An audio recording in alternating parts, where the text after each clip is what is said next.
यहाँ पर स्टार्ट करेंगे। जो विजन है इसका मेंस का टेस्ट सीरीज है, ठीक है। मेंस का टेस्ट सीरीज का टेस्ट नंबर 2 है, ठीक है। टेस्ट नंबर 2 में मैं पार्ट 2 तक आपको करा चुका हूँ। पार्ट 2 मतलब आपका 5 नंबर से 10 नंबर क्वेश्चन तक ये हो चुका है, ठीक है। जो पार्ट 3 करा रहा हूँ ये मैं, पार्ट 3 इसमें आपका रहेगा क्वेश्चन नंबर 11 से क्वेश्चन नंबर 15 तक, ठीक है। क्वेश्चन नंबर 11 से क्वेश्चन 15 तक मैं आपको दिखा देता हूँ। जैसा कि टेस्ट कोड यहाँ पर देख रहे हैं आप 2342 2024 के लिए जो इंपॉर्टेंट रहेगा क्वेश्चन, वो सब यहाँ टेस्ट सीरीज चल रहा है। तो यहाँ पे देखो दिखा रहे थे, मैंने पार्ट 1 में जो कवर किए थे, पार्ट 1 में कवर किए थे 1 से 5 तक, 1 से 5 क्वेश्चन तक कवर किए थे पार्ट 1 में, ठीक है। उसके बाद पार्ट 2 में कवर किए थे 6 से 10 तक, ठीक है। 6 से 10 तक जो 5 क्वेश्चन हुए वो कवर किए। उसके बाद जो पार्ट 3 है यहाँ से स्टार्ट करेंगे क्वेश्चन नंबर 11 से, राइट। क्वेश्चन नंबर 11 से लेके क्वेश्चन नंबर जो 15 तक है यहाँ तक इसको स्टार्ट करेंगे। क्वेश्चन 11, 12, 13, 14 और 15 देखेंगे किस टाइप से क्वेश्चन को लिखते हैं, ठीक है। किस टाइप से अपना फ्रेम आंसर का तैयार करते हैं। वो जो भी देखो क्वेश्चन आप लिखेंगे इसमें से कोई ये भी क्वेश्चन के अलावा कोई और क्वेश्चन भी लिख सकते हैं, तो अपना टेलीग्राम चैनल पे भी वहाँ सेंड कर सकते हैं। मैं टेलीग्राम चैनल का लिंक नीचे पेस्ट कर दूँगा, राइट। तो स्टार्ट करते हैं 11 नंबर क्वेश्चन से। देखते हैं यहाँ पर 11 नंबर क्वेश्चन क्या है, टेस्ट 2 और पार्ट 3, ठीक है। तो स्टार्ट करते हैं यहाँ से 11 नंबर क्वेश्चन देखते हैं। ये इसमें क्वेश्चन बोल रहा है फुटलूज, ठीक है। फुटलूज जिसको बोलते हैं स्वच्छंद उद्योग क्या होते हैं, स्वच्छंद उद्योग क्या होते हैं, इन उद्योगों की अवस्थिति के लिए उत्तरदायी कारकों पर चर्चा करना है, राइट। तो हमारा देखो दृष्टिकोण क्या बनता है, दृष्टिकोण आपको बनाना है। तो देखो दृष्टिकोण बनाने का मतलब क्या है, दृष्टिकोण का मतलब ये नहीं कि आप दृष्टिकोण लिखो और उसके अंदर आप हेडिंग लिखो, ये नहीं। आपके मन में, आपके जो मन में चल रहा है क्या चलना चाहिए, ठीक है, क्या फ्रेम बनना चाहिए, ये इसका मतलब होगा दृष्टिकोण, ठीक है। तो दृष्टिकोण में अपने माइंड में अपने आप में फ्रेम क्या बनाना है, किसकी बात पूछ रहा है, पहले तो फुटलूज के बाद जिसकी बारे में पूछा जाता है उसको फर्स्ट पॉइंट में आपको लिखना होता है और उसी का इंट्रोडक्शन लिखना होता है, ठीक है। तो फर्स्ट पॉइंट में आप लिखेंगे स्वच्छंद क्या है या फुटलूज क्या है, इसके बारे में बताएंगे। दूसरी बात बताना है कि इसके उद्योग जो स्वच्छंद है इसके उद्योग क्या होते हैं, ये आपको बताना है। सेकंड बात में बताना है इन उद्योगों की अवस्थिति के लिए उत्तरदायी कारक क्या है, यहाँ पर लिखा है इन उद्योगों की अवस्थिति के लिए उत्तरदायी कारक, ये हेडिंग डाल के ये लिख देना है। थर्ड पॉइंट में क्या लिखना है, इनके उत्तरदायी कारक जो बताएंगे उसमें आपको कुछ पॉजिटिव होंगे कुछ नेगेटिव होंगे, वो आपके बताने हैं, तर्क बताने हैं, ठीक है। उसके बाद अपने यहाँ पर निष्कर्ष दे देना है चौथी बात पर, राइट। तो स्टार्ट करते हैं, देखते हैं आंसर कैसा आपको जो फुटलूज है और किसको कैसे लिखना है, ठीक है। तो देखो फुटलूज जो आपका स्वच्छंद है ये क्या है, फुटलूज जो आपका स्वच्छंद उद्योग ऐसे उद्योग होते हैं जिनका संबंध किसी विशेष स्थान से नहीं होता है, ठीक है। क्या होता है, जिनका संबंध किसी विशेष स्थान से नहीं होता है और इन उद्योगों को कहीं भी स्थापित किया जा सकता है, राइट। उदाहरण के लिए सूचना प्रौद्योगिकी, ठीक है, सॉफ्टवेयर हो गया, सॉफ्टवेयर डेवलपमेंट हो गया, ठीक है, परामर्श जो सेवाएं होती हैं जो वो हो गई, ठीक है। इनकी निम्नलिखित क्या विशेषताएं भी होती हैं ये आप बता देंगे। उसके बाद आप इनकी जो निम्नलिखित विशेषताएं वो बता देंगे, क्या इनकी निम्नलिखित विशेषताओं में बताएंगे, पॉइंट देके या ऐसे करके आप एरो दे देंगे, पॉइंट बता देंगे। उसमें देखो बताएंगे पहला पॉइंट यहाँ पर है, ये उद्योग ऐसे किसी विशिष्ट कच्चे माल पर निर्भर नहीं होते हैं जिनके भार में कमी हो रही है अथवा नहीं, ठीक है, इस पर निर्भर नहीं होते हैं। दूसरी बात क्या है, ये उद्योग काफ़ी हद तक संगठक जो पुर्जे होते हैं उस पर निर्भर रहते हैं, राइट, जिन्हें कहीं से भी क्या प्राप्त किया जा सकता है। तीसरा पॉइंट है, इनमें उत्पादन कम मात्रा में होता है और जो श्रमिक हैं वो भी क्या है, इनकी आवश्यकता भी कम होती है, राइट। तो 3 पॉइंट आप यहाँ से बता देंगे इसके बारे में। उसके बाद क्या लिखना है, देखो उसकी अवस्थिति के लिए उत्तरदायी कारक यहाँ पे लिखा था ना, इसकी अवस्थिति के लिए उत्तरदायी कारक क्या क्या उत्तरदायी कारक है, यह हेडिंग डाल के लिखेंगे। पहला हेडिंग है इसमें उत्तरदायी कारकों में कुशल श्रम तक पहुँच, ठीक है, कुशल श्रमिक जो होते हैं उन तक पहुँच। तो लिखेंगे फुटलूज या जो आपका स्वच्छंद है इसके उद्योगों के लिए अत्यधिक कार्यकुशल बल की आवश्यकता होती है, इसलिए वे क्या शिक्षित श्रमिकों के एक बड़े वर्ग वाले जो क्षेत्र होते हैं उसमें अवस्थित होते हैं। पहला पॉइंट यहाँ बताएंगे। दूसरा बात, इसमें एग्जांपल भी दे देंगे आप, जैसे कि उदाहरण के लिए भारत में आईटी उद्योग जैसा बेंगलोर है, ठीक है, हैदराबाद इत्यादि सब आप यहाँ पे एग्जांपल बता सकते हैं। दूसरा हेडिंग है यहाँ पर इसका संचार अवसंरचना, ठीक है, संचार अवसंरचना। इसमें लिखेंगे संचार जो प्रणाली है या विद्युत प्रणाली है या जल जो प्रौद्योगिकी जैसी जो अवसंरचना है उसमें क्या है, फुटलूज उद्योगों को क्या है आकर्षित करने के लिए महत्वपूर्ण कारक सिद्ध होते हैं। ये आपको सेकंड पॉइंट में बताना है। तीसरा पॉइंट में क्या बताएंगे, जीवन की गुणवत्ता, ठीक है, ये हेडिंग है जीवन की गुणवत्ता। इसमें क्या लिखना है, किसी स्थान पर बेहतर परिवेश और सुविधाओं तक पहुंच के साथ जीवन की उच्च गुणवत्ता अत्यधिक कुशल श्रमिक को आकर्षित कर सकती है, ठीक है। उसके बाद क्या बताएंगे, सरकारी प्रोत्साहन, ठीक है, सरकारी प्रोत्साहन क्या मिलेगा, 4th नंबर में बता देंगे। सरकारी प्रोत्साहन में लिखेंगे आप, इसमें क्या है, करों में छूट मिलना चाहिए, ठीक है, अनुदान और सब्सिडी जैसे सरकारी प्रोत्साहन भी मिलना चाहिए। इससे क्या है, जो आपके फुटलूज उद्योग होते हैं उनकी अवस्थिति के निर्धारक कारक हो सकते हैं, यह बताएंगे। अगली हेडिंग है बाजार की मांग, ठीक है, बाजार की मांग में क्या लिखेंगे, फुटलूज उद्योग भी अपना स्थान चुनते हैं, क्या लिखेंगे, फुटलूज उद्योग भी अपना स्थान चुनते हैं, ठीक है, जिससे क्या है बाजार की मांग में विचार करते रहते हैं, राइट। उनके जैसे कि एग्जांपल लेंगे उदाहरण के लिए प्रौद्योगिकी कंपनियां, ठीक है, जो आपके प्रौद्योगिकी के उपयोग हैं, राइट, उनकी जो उपभोक्ता हैं, उनकी जो उच्च संकेंद्रण वाले क्षेत्र हैं उसमें स्थित होते हैं ये, राइट। ये पॉइंट आप यहाँ पर बाजार की मांग में दिखा देंगे।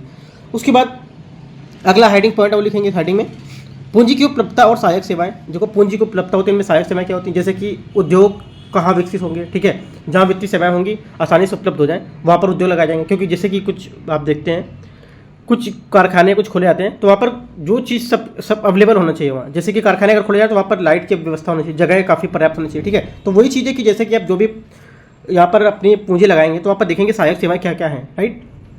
अगला देखते हैं, अगला लिखेंगे यहाँ पर आप सर जीवन यापन और व्यवसाय की लागत, यह हेडिंग लिखेंगे। इसमें लिखना है ऐसे क्षेत्र जो निरंतर जीवन यापन लागत और कम व्यवसाय लागत वाले हों, वे क्षेत्र फुटलूज उद्योग की उपस्थिति के लिए अनुकूल होते हैं, ठीक है।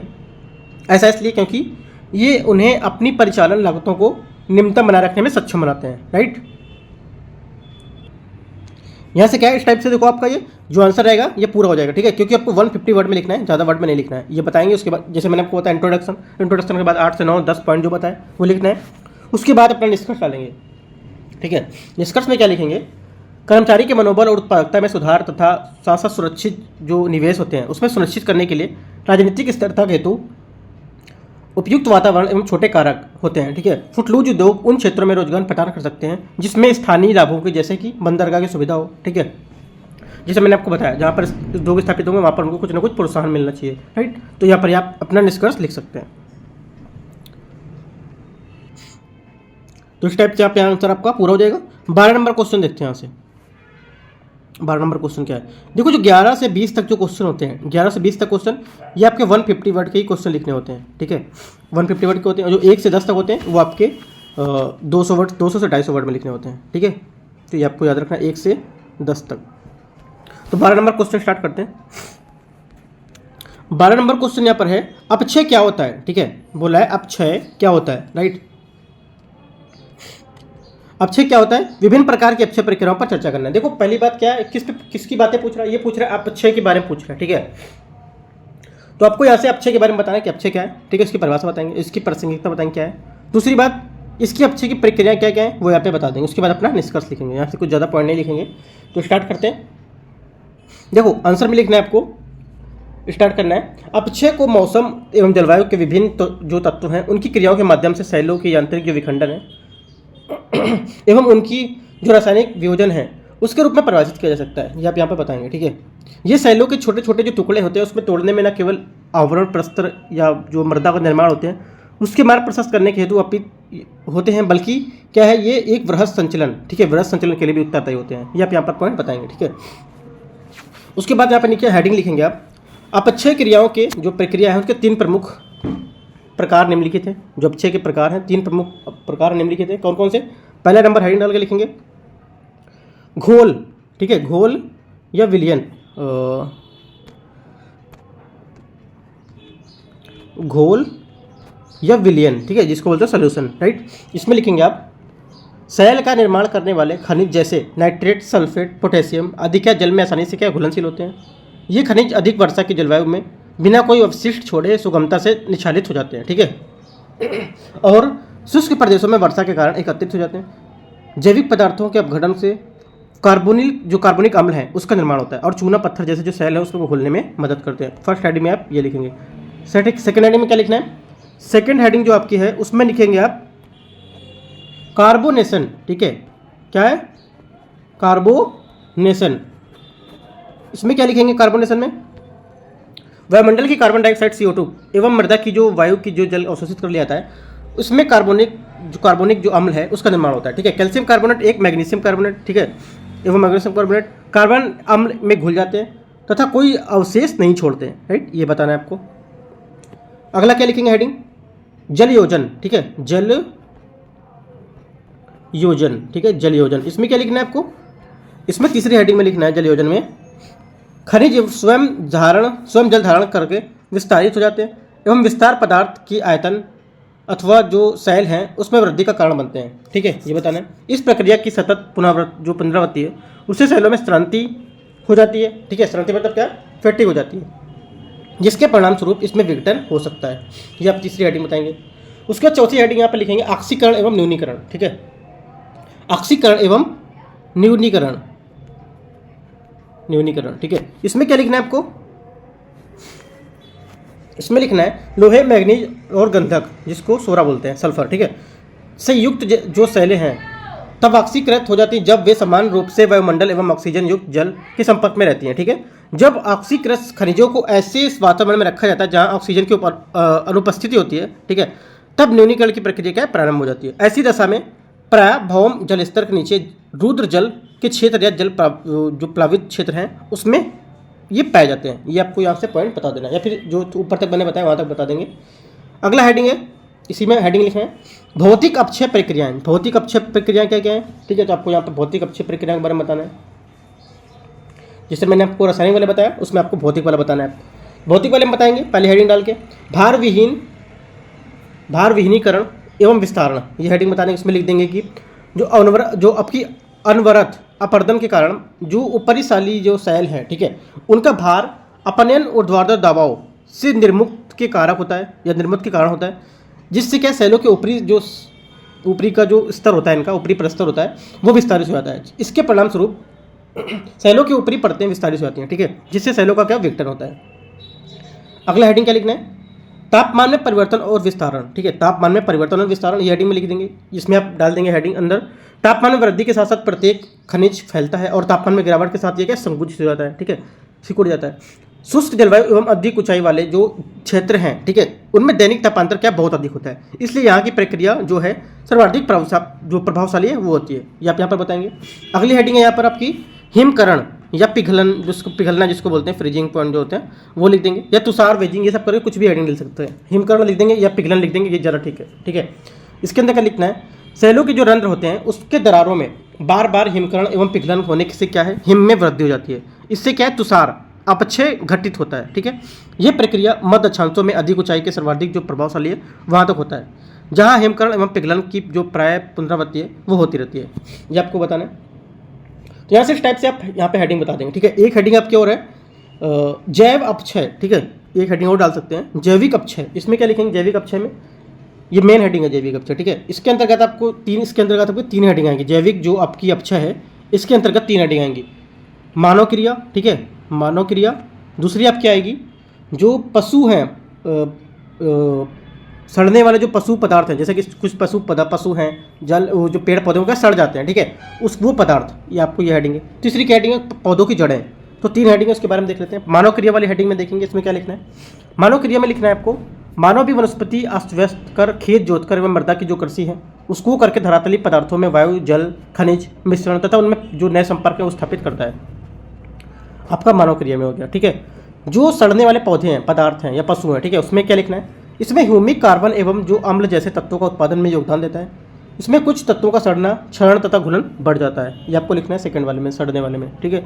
अगला क्या है, पौधों की जड़ों में क्या लिखना है, तीसरी हेडिंग में। इसमें लिखना है पौधों की जड़ें धरातल के पदार्थों पर जबरदस्त दबाव डालती हैं और इसमें यांत्रिक ढंग से तोड़कर ये अलग कर देती हैं। तो 3 पॉइंट यहाँ पे आपको बताना है, ठीक है, और आपका आंसर पूरा होगा। और ये पूरा करने के बाद आपको यहाँ निष्कर्ष लिखना है, 1 लाइन का निष्कर्ष लिखेंगे। देखो निष्कर्ष आप अपने अकॉर्डिंग भी लिख सकते हैं, ठीक है, मैंने ये नहीं बोल रहा हूँ कि जो मैं बताऊँ निष्कर्ष आपको वही लिखना है, फिर भी मैं निष्कर्ष आपको बता देता हूँ। अपक्षय प्रक्रियाएं शायद ही कभी पूरी तरह से स्वयं स्वचालित होती है, लेकिन प्रायः इस प्रक्रिया का प्रभुत्व देखा जा सकता है, ये आप यहाँ पर बता देंगे। कुछ और भी लिख सकते हैं निष्कर्ष अपने अकॉर्डिंग, ठीक है। अगला 30 नंबर क्वेश्चन देखते हैं। 13 नंबर क्वेश्चन क्या है, 13 नंबर क्वेश्चन यहाँ पर भूधंसाव, ठीक है, जो भूधंसाव होता है, जो धंस जाना जमीन का, वो उसके अर्थ को समझाना है क्या है, ठीक है। उत्तराखंड के जोशीमठ में देखे गए धंसाव के कारण पर चर्चा करना है। जो भूधंसाव है उसके बारे में बताना क्या होता है। देखो जो भूधंसाव है, जो जमीन धंसती है वो क्या है। देखो फर्स्ट बात आपको ये बतानी है कि जो भूधंसाव होता है क्या होता है, इसके बारे में बताएंगे, पहला बात इंट्रोडक्शन देंगे। दूसरी बात आपको बतानी है जोशीमठ में हुए भूधंसाव के अवलोकित करना है कि क्या क्या इसमें, आप फिगर बना के भी चर्चा कर सकते हैं किन किन जगह पर ये कारण से भूधंसाव हुआ है, ठीक है। तीसरा है यहाँ पे अपना निष्कर्ष लिख देंगे, तीसरी बात पे क्या इसका निष्कर्ष है, ठीक है। स्टार्ट करते हैं, लिखते हैं क्या है, तो देखते हैं इसमें पृथ्वी की, देखो भूधंसाव में लिखना है आपको पृथ्वी की आधा स्थल, मतलब जो आधी स्थल है, सतह है, ठीक है, या उप सतह बोल सकते हैं, उस पर मौजूद जो सामग्री है उसको हटने या उसके विस्थापन के कारण पृथ्वी की सतह से धीरे धीरे क्या नीचे बैठने या अचानक धंसने को भूधसाव कहते हैं, भूधसा या भूधसना कहते हैं, ये आप यहाँ पर लिख सकते हैं। ठीक है, थोड़ा सा ब्लैक पेन से हाईलाइट करके उसको लिखना है। ये एक भूवैज्ञानिक प्रक्रिया है जो भूकंप या मृदा का संघनन, ठीक है, अपरदन या घोल रंध्र जो होता है वो, उसके निर्माण या वायु द्वारा जमी जो महीन मृदा है उसके जलयोजित होने से प्राकृतिक घटनाओं के कारण ये हो सकता है। ये आपको यहाँ पर इंट्रोडक्शन में इतना बता देना है। ठीक है, अगला लिखना है इसमें, जोशीमठ में भूदशाओं को प्राकृतिक एवं मानविक दोनों कारणों के संयोजन के परिणाम माना जाता है। ठीक है, प्राकृतिक और मानविक दोनों कारण आपको यहाँ पर बताने हैं। तो ये कारण लिखेंगे निम्नलिखित हैं। ठीक है, तो पहले हेडिंग लिखेंगे, प्राचीन भूस्खलन जो सामग्री है उस पर निर्मित। विशेषज्ञों का कहना है कि जोशीमठ शहर प्राचीन भूस्खलन सामग्री पर बसाया गया है। इसका अर्थ है कि यह रेत और पत्थर के जमाव पर टिका हुआ है। ठीक है, ना किसी चट्टान पर है और ना इसलिए क्या है भार वहन क्षमता इसमें अधिक नहीं होती है। राइट, इसी कारण क्या है ज़्यादातर यहाँ पर भूस्खलन की संभावना बढ़ती रहती है। ठीक है, ये आपको बताना है फर्स्ट पॉइंट में। सेकंड हेडिंग बताना है इसकी, भौगोलिक भ्रंश। इसके अंतर्गत लिखना है, विशेषज्ञों द्वारा यह तर्क दिया गया था कि जो भूदशाओं का एक अन्य संभावित कारक है वो भौगोलिक भूभ्रंश। ठीक है, भौगोलिक जो भ्रंश है उसका पुनः सक्रिय होना भी है। ठीक है, ये आप बताएंगे सेकंड पॉइंट में। थर्ड पॉइंट में हेडिंग बताएंगे, चरम मौसमी घटनाओं के लिए प्रवण। जो चरम मौसमी घटना है उसके लिए प्रवण, उसमें लिखना है, जलवायु विज्ञान के अनुसार यह शहर एक ऐसे क्षेत्र में स्थित है जहां प्राय अत्यधिक वर्षा होती है और वर्षा के कारण मृदा का अपरदन क्या है, कटाव बढ़ जाता है, जैसा कि 2013 से 21 के बीच में बाढ़ के दौरान यहाँ पर देखा भी गया था। ये बताएंगे पॉइंट। अगला हेडिंग है आपकी, जो अगली हेडिंग है, उचित जल निकासी व्यवस्था का अभाव। जो उचित जल निकासी है उसकी व्यवस्था क्या है, अभाव। उसमें लिखेंगे, यहाँ के अनियोजित जो अनधिकृत निर्माण है, ठीक है, उन्हें जल की जो प्राकृतिक जो प्रवाह है उसकी क्या है अवरुद्ध, उनको अवरुद्ध कर दिया गया, जिसकी क्या बार बार यहाँ से भूस्खलन या जो भूदशा है वो होता रहता है। ये लिखेंगे। जल विद्युत गतिविधियाँ, इसमें हेडिंग डालेंगे, इसमें लिखेंगे जल विद्युत गतिविधियाँ। ठीक है,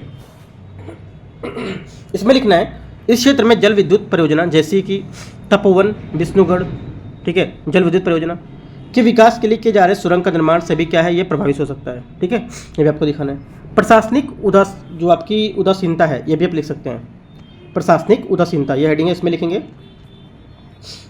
भूदशाओं का मुद्दा और इसके परिणामी सब जो प्रभाव है लंबे समय से दिखाई दे रहे हैं। MC मिश्रा की जो समिति है उन्होंने भी वैज्ञानिक जो भारी जो निर्माण है उसको विरोध करते हुए चेतावनी भी दी थी कि हालांकि प्रशासन की जो निष्क्रियता है उसके कारण इस क्षेत्र में बिना किसी रुकावट के निर्माण कार्य जारी है। तो यहाँ पर इतना बता सकते हैं। ठीक है, उसके बाद एक लाइन छोड़ के लिखना है, निष्कर्ष टाइप में ही लिखना है। ये लिखना है, उत्तराखंड के जोशीमठ की घटनाओं ने जो राष्ट्रीय राज्य सरकार है उसके समझ सामाजिक, पर्यावरण, तकनीकी और आर्थिक चुनौतियाँ खड़ी कर दी हैं।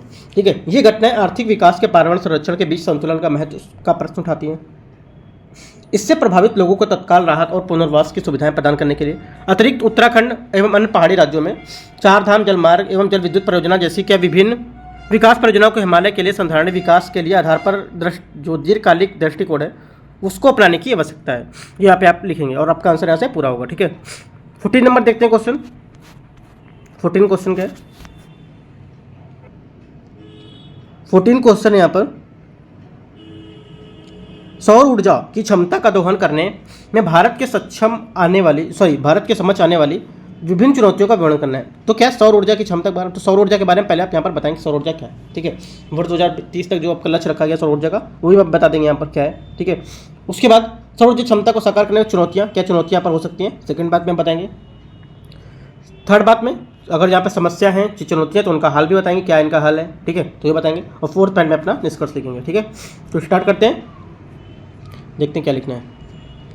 देखो यहाँ पे लिखेंगे भारत एक अभूतपूर्व नवीकरणीय ऊर्जा विस्तार जो मध्य स्थिति है उसमें है। ठीक है, मध्य स्थिति में भारत ने वर्ष 2030 तक 500 गीगावाट नवीकरणीय ऊर्जा प्राप्त करने का लक्ष्य निर्धारित किया है। यद्यपि भारत में वर्ष 2022 में सौर ऊर्जा की जो संस्थापित क्षमता है 62, ठीक है, 62 कितनी गीगावाट वृद्धि करने की आवश्यकता है। ये आप यहाँ पर बता देंगे। हेडिंग डाल के लिखना है आपको नीचे से, हालांकि अपनी सौर ऊर्जा की क्षमता का दोहन करने में भारत के समक्ष अनेक चुनौतियां विद्यमान हैं, जैसे कि हेडिंग में लिखना है, जैसे कि उच्च आयात निर्भरता। ये आपको हेडिंग डालनी है, उच्च आयात निर्भरता। उसमें लिखना है, सौर ऊर्जा उत्पादन के क्षेत्र में भारत के सौर फोटोवोल्टिक मॉड्यूल बाजार का जो 80% है वो चीनी आपूर्तिकर्ताओं से किए गए आयात पर निर्भर करता है। ठीक है, उत्पादन से जुड़ी जो प्रोत्साहन है योजना उसमें स्थानीय निर्माण को समर्थन देने के लिए मूलभूत सीमा शुल्क लगाने जैसी पहलों के बावजूद यह स्थिति निर्धारित है। ये बताएंगे। उसके बाद सेकंड हेडिंग है सौर ऊर्जा का वित्त पोषण। इसमें लिखना है राज्य सरकारों और डिस्कॉम के जो वित्त दबाव हैं वो होने के कारण सौर ऊर्जा उत्पादन में समर्थन देने वाली जो विभिन्न सब्सिडी हैं उसमें कर में कटौती को बनाए रखना मुश्किल हो रहा है। इसके अलावा ताप विद्युत संयंत्र जैसे कि परंपरागत स्रोत के साथ जो आपकी समतुलता है वो लाने में काफ़ी क्या समय लगेगा, ये आप यहाँ पर बता सकते हैं। तीसरी हेडिंग है उच्च पारेषण और वितरण। ठीक है, उच्च पारेषण और वितरण या लागत। ठीक है, ये बताएंगे। इसमें बताएंगे हानियों की लागत कम से कम कितना, लगभग 40%। ठीक है, 40% है। यह सौर ऊर्जा के स्रोत के माध्यम से ऊर्जा उत्पादन में अत्यधिक अव्यवहारिकृत इसको बना देता है। ये आप यहाँ पर इसको पॉइंट बताना है। अगला पॉइंट क्या है, अगला पॉइंट हेडिंग है आपकी कोई सौर अपशिष्ट प्रबंधन नीति ना होना। यहाँ पर क्या है, कोई अपशिष्ट प्रबंधन नीति नहीं है, उसके लिए लिखेंगे अपशिष्ट प्रबंधन नीति ना होना, ये भी लिख सकते हैं हेडिंग। तो इसमें लिखना है आपको महत्वाकांक्षी और संस्थापन लक्ष्यों के बावजूद भारत के पास अपने सौर जो अपशिष्ट है उसके प्रबंधन के लिए कोई यहाँ पर नीति नहीं है, ये लिखेंगे। उसके बाद अगला पॉइंट है स्पष्ट शीर्षक के माध्यम से भूमि अधिग्रहण में कठिनाई। जो स्पष्ट शीर्षक के माध्यम से भूमि अधिग्रहण में कठिनाई, इसके अंतर्गत लिखना है सौर संयंत्रों के लिए खुले जो स्थान है उसकी आवश्यकता होती है जिससे अधिग्रहित करना कठिन हो जाता है। इसके अलावा नियोजित परियोजना भी क्या है, विलंब हो जाती है जिससे क्या लागत में वृद्धि होती है, ये आपको बताना है। उसके बाद एक लाइन छोड़ के लिखना है निष्कर्ष टाइप ये है उपयुक्त चुनौतियों के बावजूद नवीकरणीय ऊर्जा और विशेष रूप से ऊर्जा जो भारत के लिए निवल शून्य लक्ष्य की दिशा में प्रगति करने के लिए महत्वपूर्ण है। भारत वित्त और प्रौद्योगिकी जुटकर क्या है अंतर्राष्ट्रीय सौर गठबंधन के तहत सहयोग बढ़ाने पर ध्यान केंद्रित कर रही हैं। ठीक है, तो यहाँ पे आप इतना बता देना है और यहाँ से आपका आंसर पूरा हो जाएगा। ठीक है, 14 भी 15 नंबर क्वेश्चन देखते हैं और लास्ट क्वेश्चन है, बाकी पार्ट 4 में कराएंगे 16 नंबर क्वेश्चन। 15 क्वेश्चन है पृथ्वी के ऊष्मा बजट की परिघटना को समझाना है। जो पृथ्वी का ऊष्मा बजट है उसकी परिघटना को समझाना है, साथ ही पृथ्वी की सतह पर तापमान के वितरण को नियंत्रित करने वाले सूचीबद्ध कारक भी बताने हैं। ठीक है, आपको देखो क्या स्टार्ट करना है, आपको जो पृथ्वी की जो ऊष्मा बजट है वो बताएंगे कि पृथ्वी ऊष्मा बजट क्या है, इसकी परिघटना को बताएंगे क्या है ये। ठीक है, फर्स्ट बात में आपको बताना है। दूसरी बात बताएंगे आपको पृथ्वी की सतह पर जो तापमान वितरण है ये बताएंगे, इसके बारे में क्या है, किस पर बजट ऊष्मा बजट पर कार्य करता है। तीसरी बात आपको बताना है, यहाँ पे आप डायग्राम भी बना सकते हैं, पृथ्वी की सतह पर तापमान वितरण है उसको नियंत्रित कैसे करेंगे ये आप बता सकते हैं। चौथे बात में अपना निष्कर्ष लिखेंगे। ठीक है, तो स्टार्ट करते हैं कि जो पृथ्वी का ऊष्मा बजट है क्या है, देखते हैं। देखो इसमें आपको लिखना है समग्र रूप से पृथ्वी ऊष्मा का ना तो संचय करती है और ना ही ह्रास करती है। ठीक है, ये अपने तापमान को स्थिर रखती है। ऐसा तभी संभव है जब सूर्य विकिरण द्वारा सूर्य ताप का जो प्राप्त ऊष्मा है उसकी पार्थिव विकिरण के रूप में पृथ्वी द्वारा अंतरिक्ष में संचरित ताप बराबर हो। जिस क्रियाविधि द्वारा इसे बनाए रखा जाता है उसे पृथ्वी का ऊष्मा बजट कहते हैं, ये आपको लिखना है। नीचे हेडिंग डाल के लिखना है ऊष्मा बजट की क्रियाविधि, ये हेडिंग डालनी है ऊष्मा बजट की क्रियाविधि। इसके अंतर्गत आपको लिखना है ऊष्मा बजट की क्रियाविधि के अंतर्गत, इसके अंदर हेडिंग है लघु तरंग और सौर विकिरण। ठीक है, लघु तरंग और सौर विकिरण, ये हेडिंग है आपकी इसके अंतर्गत। यदि सौर विकिरण की 100 इकाइयाँ सूर्य से आती हैं 35 एलबीडो के रूप में पुनः परिवर्तित हो जाती हैं तो शेष 65 जो इकाइयाँ हैं वो क्या अवशोषित हो जाती हैं इससे। ठीक है, इसमें क्या 14 इकाइयाँ वायुमंडल के द्वारा और 51 इकाइयाँ पृथ्वी की सतह को अवशोषित कर ली जाती हैं, ये आपको यहाँ पर पॉइंट बताना है। उसके बाद हेडिंग है पृथ्वी की सतह पर तापमान वितरण को नियंत्रित करने के कारक। जो पृथ्वी की सतह के तापमान नियंत्रित करने के कारक, ये हेडिंग आपको डालना है। इसके अंतर्गत एक हेडिंग डालना है जिसको बोलते हैं अक्षांश। ठीक है, अक्षांश जिसको बोलते हैं, राइट, जिसको लैटिट्यूड। इसमें लिखना है आपको ध्रुवीय अक्षांशों की तुलना में भूमध्य रेखा के निकट अक्षांश अधिक गर्म होते हैं। ऐसा इसलिए होता है क्योंकि भूमध्य रेखा की तुलना में सूर्य की किरणें ध्रुवों की ओर अधिक झुकी होती है, इसलिए सूर्य ताप की मात्रा ध्रुवों पर कम हो जाती है, ये आपको हेडिंग बदलना है। ठीक है, उसके बाद डालना है बताना है आपको एल्टीट्यूड जिसको बोलते हैं उत्तुंगता। ठीक है, लिख देता हूं मैं उत्तुंगता जिसको बोलते हैं एल्टीट्यूड। ठीक है, एल्टीट्यूड एल्टीट्यूड इसमें आपको लिखना है उत्तुंगता में चूंकि पृथ्वी स्थलीय विकिरण के द्वारा धरातल की ओर से अधिक गर्म होती है इसलिए समुद्र तल पर जो पास है उसके स्थान पर अधिक ऊंचाई पर स्थित जो स्थल है उसकी तुलना में अधिक तापमान अंकित करते हैं, ये आपको बताना है। सेकेंड आपकी थर्ड जो हेडिंग है महाद्वीपीयता। ठीक है, महाद्वीप जो होते हैं महाद्वीपीयता लिखेंगे, महाद्वीप लिखेंगे उसके बाद ता लिख देंगे। ठीक है, महाद्वीपीयता उसमें लिखना है भूमि की तुलना में समुद्र धीरे धीरे गर्म होता है और धीरे धीरे क्या है ऊष्मा का ह्रास करता है। इसलिए भूमि की तुलना में समुद्र के ऊपर तापमान भिन्नता कम पाई जाती है। ठीक है, अगली हेडिंग है वायु राशि और महासागरीय धाराएं। इसमें लिखना है आपको गर्म वायु राशियां या जो गर्म महासागरीय धाराएं हैं उसके प्रभाव में आने वाले जो स्थान हैं उनका तापमान अधिक होता है, और ठंडी वायु राशियां जो ठंडी महासागरीय धाराएं हैं उसके प्रभाव आने पर क्या है, स्थानों का तापमान कम हो जाता है। ये पॉइंट आपको याद रखना है। ठीक है, अगला हेडिंग डालना है अन्य कारक। ठीक है, अन्य कारक क्या क्या है, अन्य कारक के अंदर लिखेंगे वायुमर्दा की जो प्रकृति ढलान सतह का स्वरूप है। ठीक है, आदि जैसे अन्य कारक भी आए जो तापमान वितरण को क्या है नियंत्रित करने के लिए उत्तरदायी होते हैं। ठीक है, उदाहरण के लिए जिस गहरे रंग की जो मृदा है, राइट, उसमें हल्के रंग की जो मृदा की तुलना में अधिक सूर्यताप अवशोषित करता है। ठीक है, ये आपको बताना है। ये एक लाइन थोड़ा सा छोड़ के लिखना है, नीचे से निष्कर्ष टाइप ही लिखना है ये। इसमें लिखना है ऊष्मा बजट का ज्ञान पृथ्वी की कारण प्रणाली जो होती है उसकी गतिशील प्रकृति को प्रकट करने में मदद करती है। हालांकि ग्लोबल वार्मिंग और ग्रीन हाउस प्रभाव जैसी जो हालिया घटना है इस नाजुक संतुलन को बिगाड़ने की क्षमता है। ठीक है, इसलिए इसे बहाल करने के लिए पर्याप्त सावधानी बरतनी चाहिए। ये आपको यहाँ से इतना बता देना है। ठीक है, यहाँ से आपका आंसर ये पूरा हो जाएगा 50 नंबर। उसके बाद स्टार्ट करेंगे जो पार्ट नंबर आपका 4 रहेगा और टेस्ट 2 का पार्ट 4 लास्ट रहेगा। उसके बाद ये होने के बाद स्टार्ट करेंगे टेस्ट नंबर 3। ठीक है, तो पार्ट 4 जो आपका है, पार्ट 4 जो आपका है टेस्ट 2 का, वो मैं इसका कल स्टार्ट कर दूंगा। और जितना भी आज मैं बता दिया 15 नंबर क्वेश्चन तक, वो आप यहाँ पे एक बार को प्रैक्टिस करेंगे लिखने के लिए। ठीक है, कुछ अपने मन से भी पॉइंट यहाँ पे आप डाल सकते हैं। ठीक है, कोई डाउट रहता है आप नीचे कमेंट में पूछ सकते हैं, और टेलीग्राम चैनल का लिंक मैं नीचे पेस्ट कर दूंगा। कुछ वहाँ पे भी मैं आपका जो डाउट रहेगा वहाँ पे भी मैं आपको सॉल्व करा दूंगा। ठीक है, तो देखते रहिए। All the best, thank you.